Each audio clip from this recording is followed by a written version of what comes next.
জনাব তারেক রহমানের যে বাস্তবমুখী রাজনীতি, গণমুখী রাজনীতি, এই গণমুখী রাজনীতির ধারে কাছেও নাই বিএনপি। বিএনপি আছে কিন্তু এই গণমুখী রাজনীতির ধারে কাছেও নাই এই জামাত এবং এনসিপি। আপনারা কি আরেকটি বাকশাল কায়েমের স্বপ্ন দেখেছিলেন যে ভিন্নমত রাখবেন না? যেখানে প্রধান উপদেষ্টা নিজেই বললেন, এরপরে নিজেই নিজের কথা থেকে সরে গেলেন। তাহলে প্রতারণা কে শুরু করলো? অন্তর্বর্তীকালীন সরকারের প্রধান উপদেষ্টা ডক্টর মোহাম্মদ ইউনূস নিজে প্রতারণা শুরু করেছেন। বিএনপি প্রতারণা করে নাই। বিএনপি যতটুকু পারবে ততটুকু বিষয়ে বিএনপি ঐক্যমতে এসেছে, আর যতটুকু বিএনপির পক্ষে সম্ভবপর নয় সেই বিষয়গুলোতে বিএনপি ভিন্ন মত দিয়েছে। এইটা কি কোনো অপরাধ?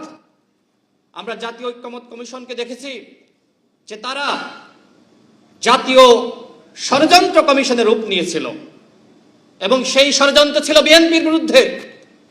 এখানে প্রতিমন্ত্রী নুরুল হক নূর আছে। একদিন মাহফুজ আলম সহ তাদের কয়েকজন নেতা আমাদের সাথে হোটেল ফার্সে বসেছিল আলোচনার জন্য। কথার ফাঁকে মাহফুজ আলম আমাকে এবং নুরুল হক নূরকে বললেন, তারেক রহমান যদি বাংলাদেশে আসে আপনার কি লাভ?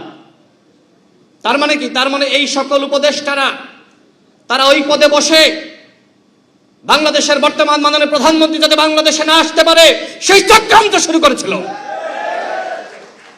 ওই চক্রান্তকারীরা চায়নি জনাব তারেক রহমান বাংলাদেশে ফিরে আসুক, কিন্তু তিনি বাংলাদেশে এসেছেন, বীরের বেশে এসেছেন। বাংলাদেশের জনগণ, লাখো কোটি জনতা তাকে বরণ করে নিয়েছে। তিনি ল্যান্ড করেই বাংলাদেশের মাটি ছুঁয়ে দেখেছেন এবং সেই মাটির কসম নিয়ে তিনি তার যে পরিকল্পনা, সেই পরিকল্পনা বাস্তবায়নে তিনি প্রতিনিয়ত সংগ্রাম করে যাচ্ছেন। জেলায় জেলায় যাচ্ছেন, মানুষের কথাগুলো শুনছেন। এগুলো জামাত এবং এনসিপির ভালো লাগছে না। কারণ জনাব তারেক রহমানের যে বাস্তবমুখী রাজনীতি, গণমুখী রাজনীতি, এই গণমুখী রাজনীতির ধারে কাছেও নাই বিএনপি। বিএনপি আছে কিন্তু এই গণমুখী রাজনীতির ধারে কাছেও নাই এই জামাত এবং এনসিপি। তারা একের পর এক চক্রান্ত করছে। বাংলাদেশে একমাত্র দল হিসেবে বিএনপি গণমুখী রাজনীতি করছে। আর আপনারা কি করছেন? বাজেট নিয়ে আমরা দেখলাম যে বিশ্লেষণ করার আগে আপনারা বললেন যে এটা গণবিরোধী বাজেট, বলে নাই? বিশ্লেষণ শেষ করতে পারলেন না, তার আগেই এই ধরনের বক্তব্য, আলোচনা। আমরা দেখেছি তাদের একজন এমপি, সে বলছে যে 200 কোটির বাজেট হলে ভালো হতো, 600 কোটির বাজেট হলে ভালো হতো, বলে নাই? এরপরে বলছে 6000 কোটি, 9000 কোটি। মানে বুঝতেছে না আসলে বাজেট নিয়ে তারা কি বলবে আর কি করবে। এইটা হলো জামাত ইসলাম এবং এনসিপির রাজনীতি। আমরা এই রাজনীতিকে প্রত্যাখ্যান করছি।